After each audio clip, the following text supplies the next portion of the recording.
আসসালামু আলাইকুম। মাশাল্লাহ মাশাল্লাহ, তারপরে দুইটাই বেগম তুলে আছে, আমার দিকে আসার চেষ্টা করতেছে। মাথায় অন্য একটা কালার, অন্য একটা রং ধারণ করছে।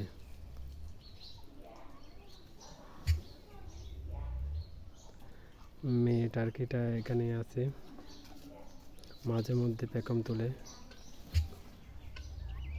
নাক দিয়ে শব্দ করছে, একটু আওয়াজ করলে অন্যরকম শব্দ করে।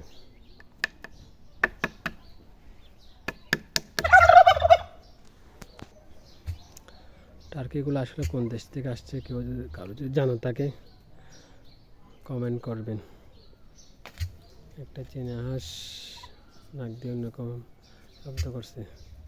এরকম টার্কি থাকলে আর ময়ূরের প্রয়োজন হয় না, আরও অনেকগুলো টার্কি থাকলে আরও অনেক সুন্দর লাগতো। হাঁসগুলো এদিকে জড়ো হয়ে আছে, আজকে পুকুরে নামছে না।